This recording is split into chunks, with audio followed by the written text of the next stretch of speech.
Well, thank you for having me here at the Barbel Society's yearly meeting. I have done it before. I think this is my third or fourth time. And I'm going to concentrate on Barbel of Spain, Extremadura.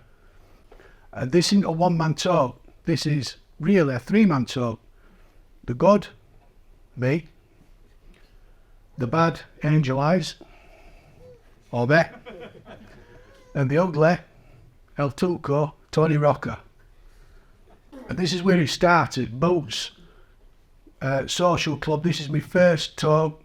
So you got Bob Roberts there, you got my nephew Jamie, you got Martin, Phil, and Merv Wilkinson, sat over here out of shot, bottom corner, Tony Rocca, door, Ian Omkirk. I want you to look at yourselves. You're not competitors. You're friends that you've never met. From this day, this is this entire slideshow. So don't be too secret squirrel. Look round, make your mates, and carry it on. So we're in Spain. This is a Camiso Barbel. I'm sorry, it's a terrible picture. This is one of the first ones I caught. This is a Camiso. There's no T in it. I like Aliamida, but he can't pronounce Camiso. It's Camiso, not Camitso. Lucio Barbas Camitso.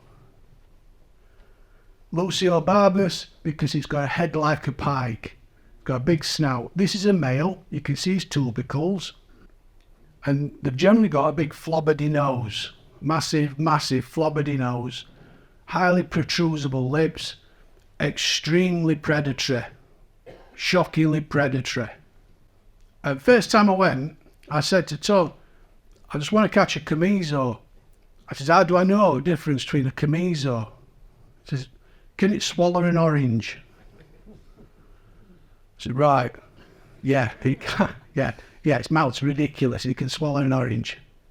And that's a Camiso mouth. You can see his big flobberdy nose. And you can catch them on everything. We generally fish naturals because night fishing in Spain, and barbel fishing in particular, is generally illegal. And a barbel to a Spaniard is crayfish bait. I've seen them strapped to the back of a bike, took off, chopped up, chucked in crayfish pots and used as bait. They've no real interest. They're getting into carp massively. We'll come to that later. This one, Lucio Barbas microcephalus, or as we call it, a small-headed barbel. Fantastic sporting fish. Much harder fighting. A Camiso looks the part. Everyone says, oh, I want to go and catch a Camiso. I want to go and catch a Camiso. A small head will knock it under the table. A Camiso fights like a bream on a happy day. A small head, woof, wild ride.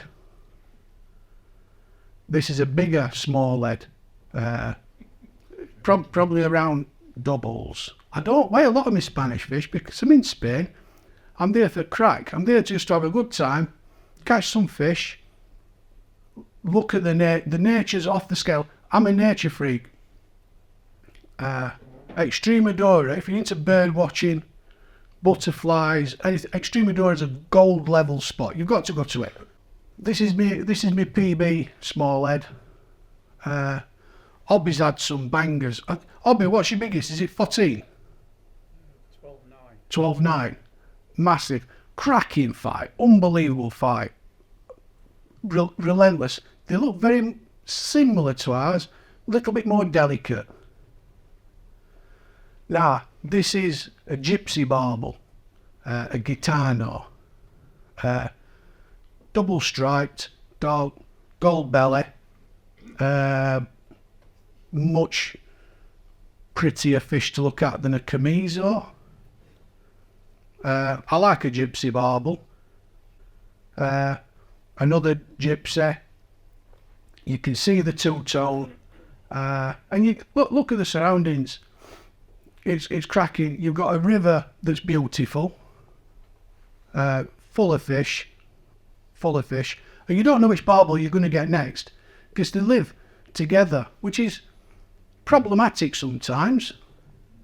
But But I do like a gypsy because I remember watching. What's it called? The bloke who had the fishing program. No, the English one. Like red wine. John Wilson, the legend. And that's the first Spanish barbel ever. John Wilson did a program, and I saw a gypsy, and I thought, my God, that's magnificent. I want some of that.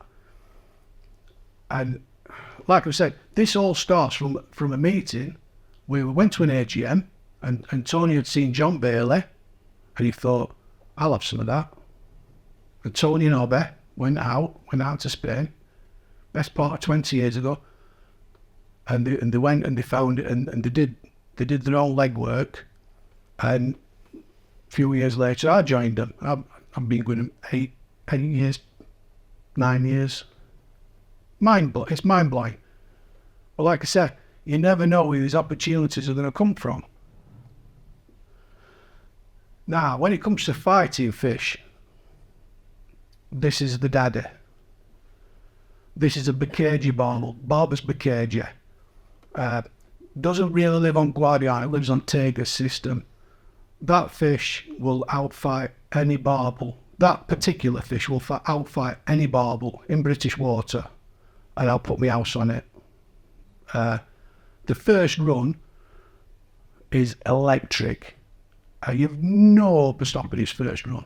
How it generates that power, I've no idea. It's like a bonefish run. It's just, I'm doing 25 yards and you are not going to stop me. And when I've done that 25, I might do another 25. It's electric. The hairs on the back of your neck are standing up. Unbelievably hard fighting. But if you look at it, it's covered in parasites. There's leeches and all sorts on it, because they are truly wild river fish. And the Guadiana and Tagus systems are brutal. But what happens is, because you've got multiple species, you get interbreeding, and you get this is where it's argued, Barbus Guadiana. It's a hybrid. So you've got the gold of the gypsy, and then you've got some characteristics of Camiso, and they make these wonderful hybrids, which are actually starting to breed to type because they've gone on for so long.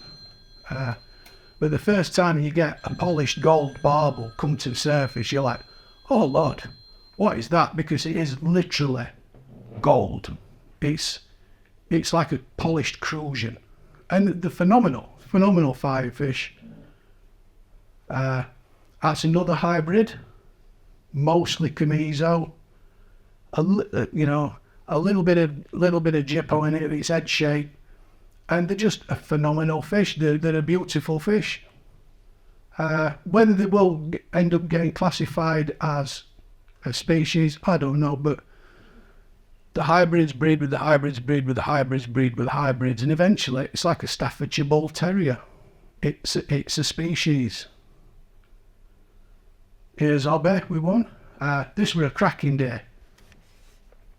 It was last day, we were going all in. When Obby goes all in, he's going all in. And he's far more patient than I am. I'm not patient. You can't surround me with nature and expect me to be patient. I'm sorry, I get waylaid. And he had 4 barbel in 4 casts, all around 13, 14 pound. And you're looking and you think, yeah, you're the Burmese barbler. I'm just the apprentice, I'm the acolyte. But we had a cracking day. And the key to the bigger fish, in my opinion, are the man-made areas. This is on a gravel extraction. So instead of being 2 and 3 foot deep, this is an area of water that's 12 to 15 foot deep, flat bottomed. It's more suitable to carp, but the bigger barbel love it. Right, so clouded yellow. Right, clouded yellows live at a place called Broken Bridge. I've punctuated my talk with butterflies, so I know whereabouts in Spain I am. So this is my first ever barbel in Spain. So yeah, we've been driving in car. It's about 20 minutes from Tony's house. You can see a lot of weed at the bottom. That's camelote. That came from Vietnam. And somebody in Tony's village who growed rice brought a tractor from Vietnam because it was cheap on eBay. This is true. And he used this new paddy field tractor to do his paddy field, and unfortunately it was full of the seed. And the next year the river's covered in water hyacinth, and it cost the EU £2.2 billion to remove it, and it went all the way down to Portugal. I saw the camelote for maybe 3 years, but yeah, it was 2.2 billion because somebody bought a tractor on eBay. The fish came after maybe 30 seconds. I put it into the rough water behind me. You can see it. You can actually see me rods balanced on back of my bag. 30 seconds. And all I'd said to Tony, and I'll be on way to this place, I just want to catch a camiso this week. He went, what, just one? I think I probably ended up with a dozen that day. We always used to take people to Broken Bridge to catch a barbel, get the monkey off the bite, but we used to keep this area quite secret, but I don't have to keep it secret anymore because it's not there. They bulldozed it. Broken Bridge is no more. It also lends itself to fishing in different ways. Tony and Obby are very focused. ADHD in person, you know, that's me. I can't focus. So I decided I'm going to catch them up fly. So I've got my lucky scarf on, what my mum made me. And I've got my little fly set up, tucked in my case. And yeah, I would say it's 99% gypsy, that one. They're very specific with the flies. They're like a gusano fly, which is a maggot kind of impersonation of a fly. It's not hard to tie. What you do, you get a Dren Super Specialist size 12, and you put as many maggots on it as you can fit. And then cast it out and watch your fly line just get ripped off. Fishing a barbel fishing on fly, and I'm going to do something this year on Trent. Barbel fishing on fly, absolutely amazing, awesome. That's a jippo. You can see Obby in my sunglasses. I literally, you know, it's alright. We've all done the Trent with the two rods up in the air, you know. Quite a lot of us in this room invented it. We sat down, we thought, oh, let's catch a barbel like carp. No, let's do something a bit different now, because we've mastered that. Fly fishing, it's the future.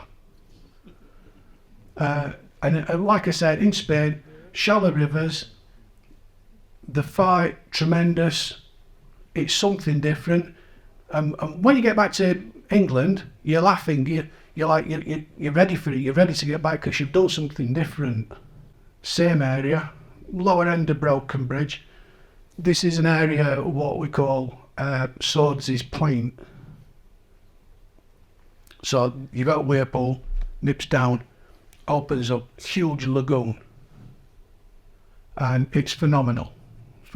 20, 30 a day is easily done. And you see I'm looking at sky. I'm looking at sky because there's a black vulture swooping down to have a look at me. And a vulture, his wingspan's like 8.5, 9 foot, and it's massive. And that's my nervous face. But yeah, it's phenomenal. 1 year, Obby couldn't make it. So Tony follows me up and says, do you know anybody who fancies a trip to Spain? Take Obby's spot. So my mate Dan, known him from school, known him since we were like 11-year-old. I said, yeah, Dan will love it. You can actually see Broken Bridge in the background. So we took Dan and we put him in good swim. And we said, right, put your bait there, feed on top for it, and 30 seconds in, boom. I don't know what Ali Hamidi were doing for 4 days and 4 nights. I'm not sure what Bobby Zamora were doing with him either. It's not that hard. There's a lot of fish. So yeah, Dan got this one. What you can't see is both his rods actually went at the same time. So this one were 13 14, and the one in his net is also 13 14, and he landed both at the same time, and there's actually a brace shot of moulding both, but it looks like a pig's dinner. So I've stuck to this one. Dan's over the moon with it. We were over the moon because, you know, by this time, my Spanish barbel tally were probably somewhere north of 200 or 300 fish of all the different species. So it's nice to see somebody get the first. And when the first one's so special, you think, yeah, that's good, that. And this might be my last Brocken Bridge thing. So that's my Brocken Bridge PB. It were 12-ish, something like that. A little bit of gypsy in it. By this time, my hair's pretty much all gone. My beard's gone whitish. And it was surprisingly cold for the time of year, so I've got a coat on. But I do like this fish. I think it's very slimming on me. You know, I've had a 6-foot print of this off. It's on my living room front wall. But it all changed. Tony took out another chap, Paul Bowden, good angler, travelled all over the world, caught some tremendous fish. So Tony put him in Brocken Bridge, and he saw his rod go over. He thought, was making a bit of song and dance about this. You know, look at the size of that gob. It can swallow 2 oranges. And Tony's thinking, come on, Paul, put a bit of Teddy into it. Paul gives Tony a shout. Tony, can you come and take me a picture? I've got a nice fish. Yeah, we're £21. So we've done a lot of 14s, we've done a lot of 12s, 13s, that kind of thing. This one took it to a different place. And like I said, I'm not shy about showing this place. It really doesn't exist anymore because they bulldozed it. And some of you probably won't ever go. I do encourage you to go though, to Spain. It's lovely. A lot of Spanish people. Right, swallowtail butterfly, which means I've moved up to the Tagus system. So I'm in Coria. Coria is a bullfighting centre. Me, Hobby and Tony, we get there and it's bullfighting FA Cup final. We're going to go bullfighting. We're going to go and watch it. This bull, that's my bull. It has no ears. So we're in the bullfightarium, or whatever they call it, the matadorium, and my Spanish isn't very good. So my Spanish is limited to like tres cerveza, por favor, la cuenta. I thought they were asking, does anyone want any free beers? No.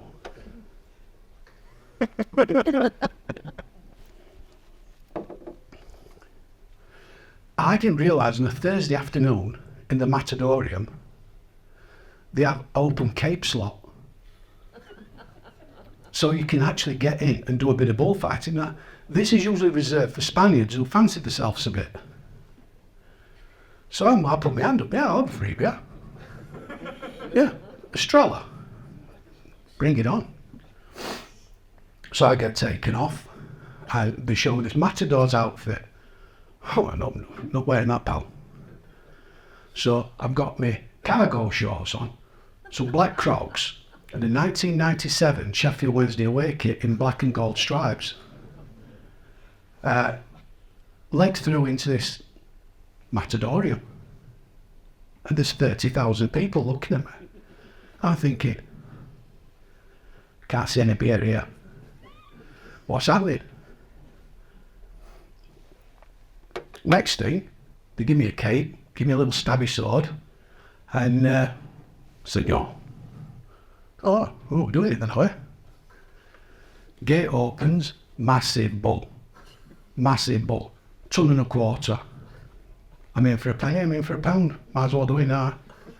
So I go up to the bull, like, you alright, cocker?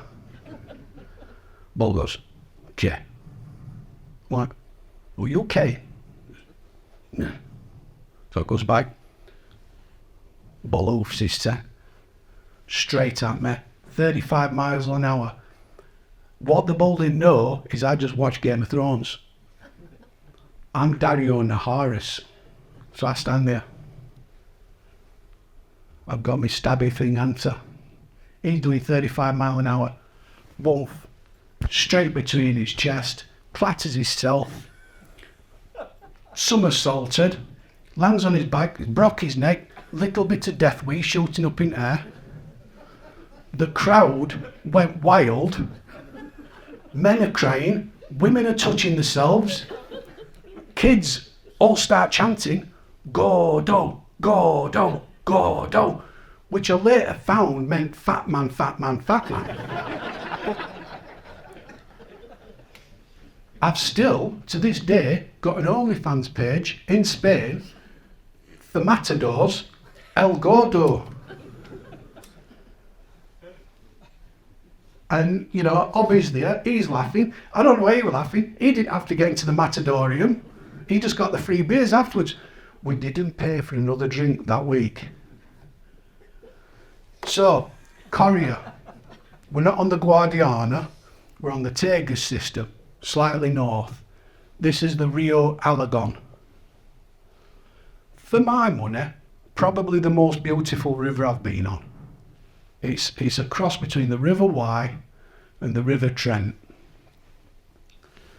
Beautiful escarpment, cracking river. This is the home of the Baccagie.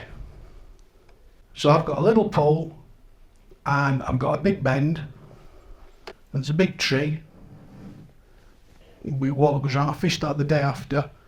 I hit a Baccagie barbel that might have been £3, might have been £25, and it's the only time I've had to follow a fish downriver for 100 yards. It went across the pole, it came back, it went across, it came back. Absolutely no control. Don't have a good end to that story because it got pulled eventually, so I'm going to go to the next day. So I fancied this spot. Behind this tree, casts a little bit of shade, and you could see the Baccagies cleaning themselves. Pre or post spawning, I don't know. I had somewhere between 25 and 30, and I only stopped when I was knackered. I was physically wrecked. It was the most wonderful day's fishing I've had in a long time. But I get a text message off Tony. Sorry. Look up. What? I said, look up. So I look up. And at the top of this tree here, somewhere, is a bolted eagle's nest. Now, I'm a bit of a bird watching ornithologist type, so there's a bolted eagle's nest. And there's a bolted eagle bringing snakes in, because they're a specialist feeder, they like to eat snakes. They don't like rabbits, they prefer snakes. And he's feeding his chicks. And you think, if I fish Trent at Collingham, peg one here, I'm not going to see a bolted eagle feeding its chicks on snakes. But I might do in Coria. Yeah, bolted eagle's nest, top of a tree. To me, it don't get much better than that. The 100 and whatever pound of barbel I caught that day, just icing on cake. Extremadura has some of the best wildlife you can imagine. But the other side of the pool, there was a stork's nest. And what you don't realise about stork's nest is that big. There's a whole colony of house sparrows that live in their nest rent-free. They don't pay rent. So yeah, huge stork's nest, and they're just busy all day. And I kind of get lost in the nature of Extremadura, which is why Obbie and Tony generally catch more than me. So the goats arrive, and they don't have sheepdogs in Extremadura. They have werewolves. That's about 9 foot tall. And these goats are quite big as well. Yeah, we went to find this place called Charco Frio. Different place this, but they've all got these dogs. And we drove down this really, really rugged track, and we got to end of it where we were going to fish. And there were 2 of them dogs just sat outside the car. And we fished somewhere else. Yeah. No, we didn't even get out of the car. They're absolutely gigantic. I found a dead one once.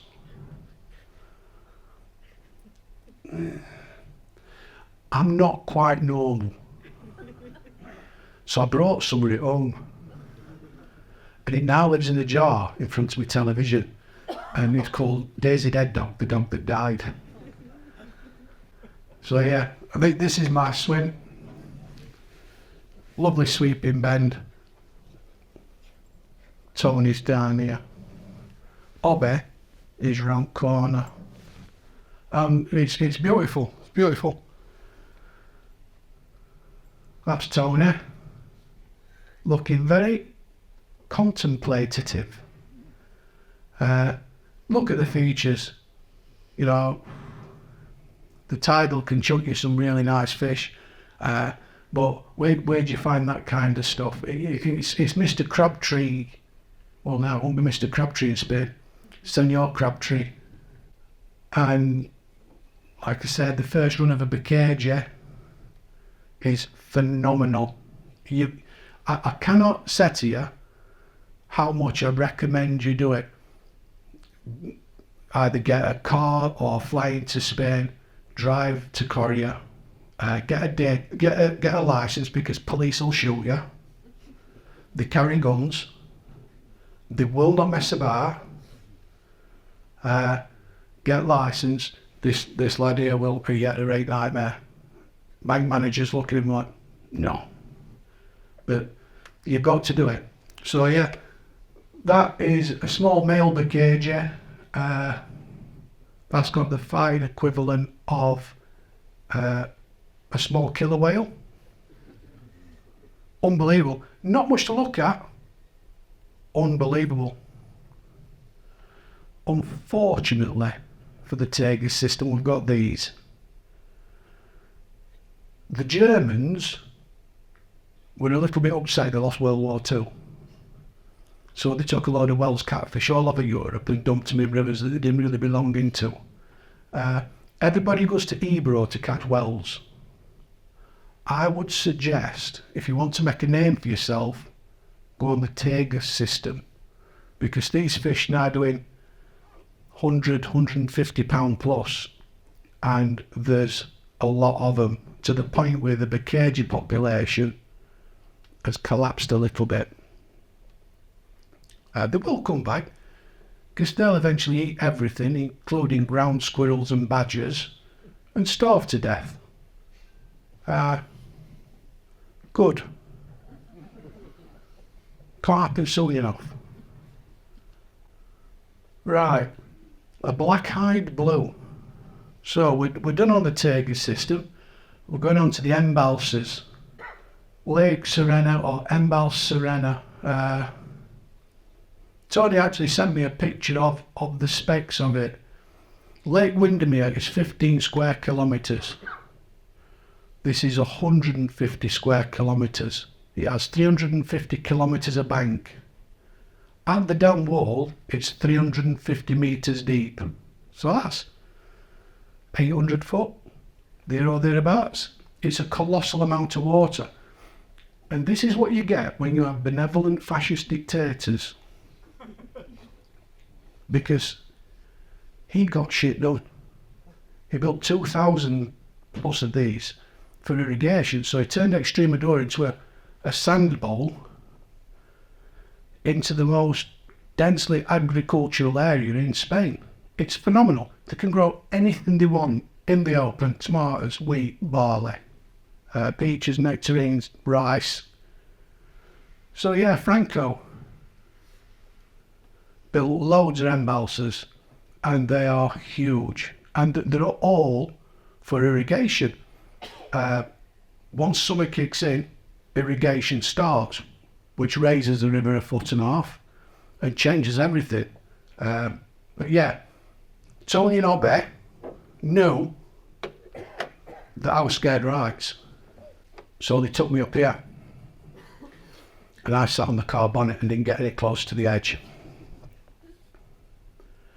We went pike fishing, and yeah, they had a couple of pike. One went bite, one got turned into pike fritters, made for us by a local. God rest his soul, he's not with us anymore. But we had some lovely times in his house, and yeah, it's the best pike we've ever eaten. The other pike, an otter actually fought us for it, and we said, "Oh, Tarka," or "El Tarco, no, on your way," and we put it back. This is Embalse Origena, which is the one I've fished more often than not. Bit smaller. What you're looking for is 25 foot of water. 25 foot is the magic number. The problem we have in this country is we think of barbel in English barbel methods, and it doesn't work. They're not the same fish. You see it in summer when rivers are hot and people say, "Oh, but there's 99 species of barbel in Spain that do very well." No, they're not the same. Massive embalses, huge. You can see like the walls where they just flooded entire farming areas, which were growing maybe olive trees. 25 foot. And if you find it, it can be prolific, and they're a good size.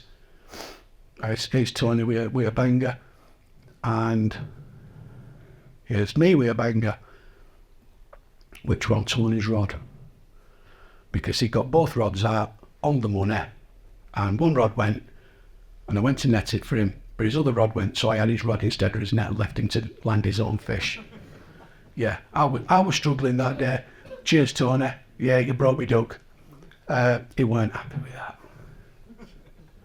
But spectacular fighting fish. First run, unstoppable. Again, Ali and Bobby, what were you doing on an embalse for a week? Boating out baits to 350 yards. Fish on the side of the lake. It's easier. But when you do get them going, double headers, regular, pair of, I don't know what you call them, gypsy camise or crossbreeds, and you think, yep, I've got the method sorted, got it sorted, we're going to go back to Embalse, we're going to smash it to bits. We went back this year.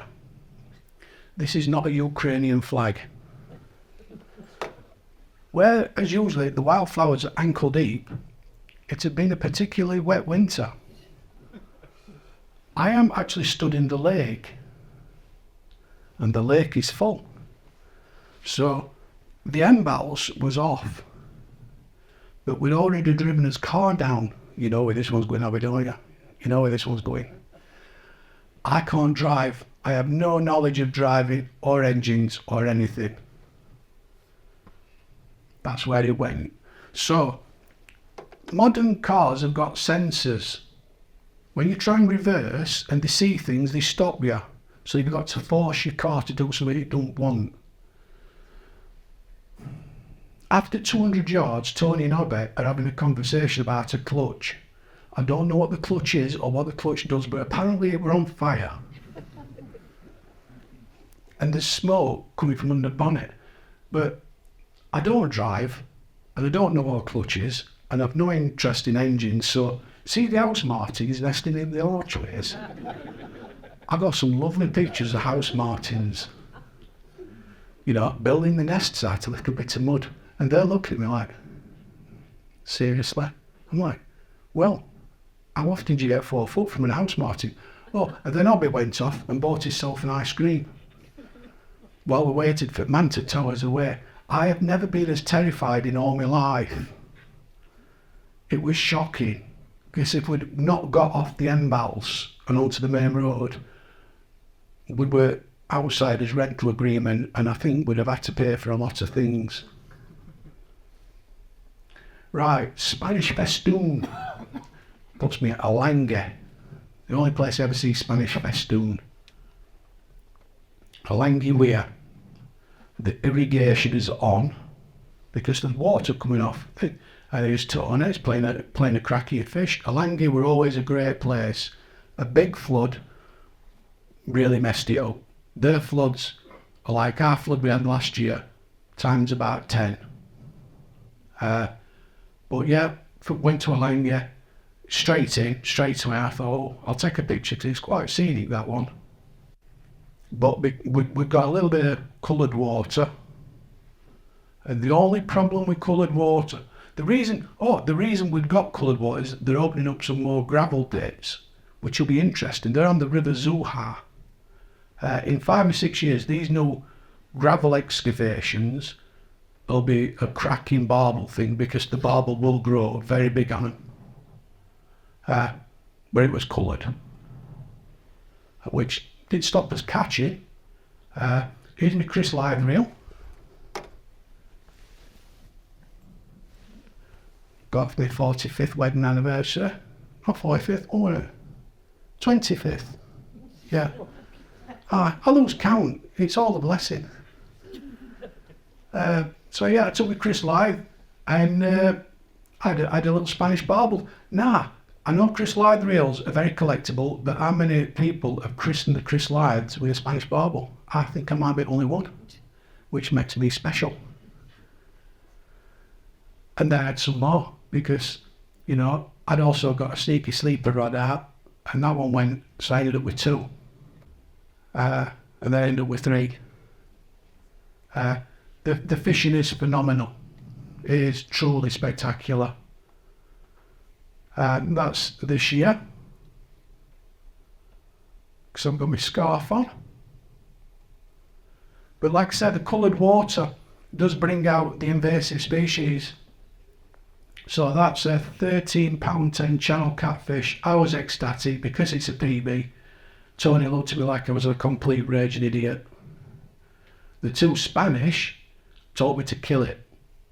I went down to the river's edge to pick a boulder up to smash its head in and give it some muerte. They're like muerte, which is kill it. And as I picked up the boulder, it slipped out of my hands and went back, because it were a PB, and it got a right happy face. Got a lovely face, happy face, special needs face. So after that, we're back at the bar. Everybody says, oh, can we bivvy up? No, why would you want to bivvy up? Are you a maniac? Police will shoot you. And there's bars with Spanish waitresses, and the average in Spain is an 8.5. The average in England is a 5. Why? So we go to the local bar, and one of the locals tells us about another place. Unfortunately, this other place had Iberian tree frogs, and this is where it all comes away from me, and I lost it. It's full of carp. Tony's trying to look impressed. I think it looks like he might be having a poo. He's not a carp fan. It's over 30. I wouldn't have loved it, because my carp PB is £18.4, and it's been £18.4 since I was fishing Thrumpton 30 years ago. I'm not really interested in carp. They're a bit daft. But I'm interested in Iberian tree frogs. So I kind of got lost in the moment. And I got a phone call off Tony. Swordsy, you better get back with your camera. Hobby's got something a bit special. So this one, were how big? 18 something? 18.4-ish. It don't matter anyway, it's irrelevant. It's irrelevant. It's an ugly fish. I wouldn't have even weighed it. It's got a sore in its gill plate. I'd have just thrown it back. You know, nah. I didn't vomit into the bushes out of jealousy and throw myself into the gravel, beating my fist to a bloody pulp. Look at his smile, mocking me, while I was taking pictures of tree frogs. Hobby's focused like a Burmese barbler. I thought I'd take some different angled shots. So we went back. We went back next day, but I'm still looking at Iberian tree frogs, hoopoes, Montagues areas, marsh areas, glossy ibis. I'm lost in nature. Hobby, no. Get a phone call. Swordsy, can you come and take some pictures? So I get there. He says, I think it might be 14. Well, sorry, right? So I get an edge. Got an edge. 14. You're an idiot. This fish just rolled onto its side. It looked like a carp with a barbel's head that had been stitched onto it by Dr. Frankenstein. Going, Hobby, it's over 20. It's over 20. So we gave him to the sling, and we weighed it, and it's 24 pounds something. And I died a little bit. 23.13, nearly 24. I was so happy to take these pictures. I took a lot of pictures, but I mean, it's a fish in a lifetime. You know, it's a phenomenal fish, and pictures don't do it justice. And when you fish as a three, the success of one is the success of all. And you know, we've all had cracking fish, we've all had cracking days. And in all honesty, I actually choked up with this one because 23, best part of 24 pound. When are you going to see it? You're not going to see it. So I took another picture, and yeah, it's phenomenal. It's phenomenal. Bobby, Ali, what were you doing? Seriously. We only fish for 6 hours, then we wouldn't get lagered up. Treseveta, Tremas, La Cuenta. Oh, no. Trevino, Tre Caramello, La Cuenta. Here's I'll be putting his fish in a lifetime back. And you did say that, didn't you? You did say fish in a lifetime. You'll probably never beat that one. But we're going to have a right good go at it. And me and Tony, we had a few fish. I had a big one. Tony had the other one, which was on my rod to get me back for the Embalses fish. I'm playing the big one. Other rod, little inch thing, little move or tip. So he thought, how are you going, are you? Waited for it, boom, struck into it. He says, I'll have this one, shall I? But as it turned out, it was a little one. But yeah, 2 impressive fish. But Tony knew that we were on, and he's got a flat out of there. So 2 weeks later, he's back. And he's fished hard for a long time, and he's had a lot of 14s, a lot of 15s, and then he gets that one, which is 19 and a bit. So he thinks, oh, I'll have some of this. And then he gets that one. Over 20. Mission accomplished. Built different, and he has put the effort into it. In Britain, you can count the fingers on one hand the amount of people that's actually been and done and broke ground, and Hobby's up there with him. He so deserves this fish. It's a 20 pluser for him, and he's happy. He don't look as happy as I'd look, but he looks happy. That's his happy face.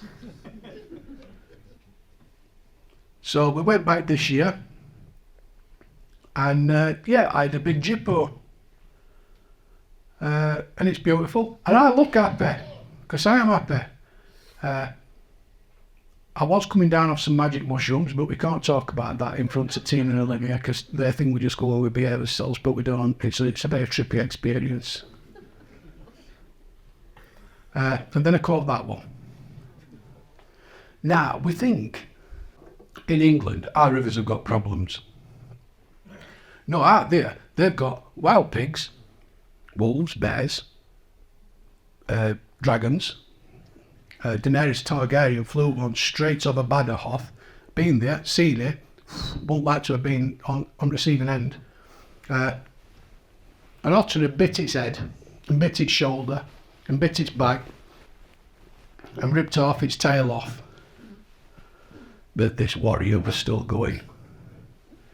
And that's my first fish I had this year. And I were happy, because river were out of sorts. The zoo how were pumping chocolate into river. They're not supposed to gravel wash into the river, they're supposed to into settling ponds, but the river looked like a hot chocolate. But eventually it came right, we got his method right, we got his placing right, and I had this one. It's a banging fish. I got my lucky Wednesday top on, because Wednesday were playing and it was serious football. Not like, you know, Arsenal or not like that, or Manchester United. It's serious football. And I had that one, which were doubles. And I thought, I'll take another picture of its head. And you can see the length of its head. I was really happy. I look happy. I've got sunglasses on, so you can't see it, but you can see my eyebrows. And that's that. So like I said, it's not a one-man mission, it's a three-man mission. The three caballeros, or the good, the bad and the ugly. Having 3 caramellos and enjoying a day. Yeah, so thank you everybody for coming. I hope you've enjoyed it, and see you all later.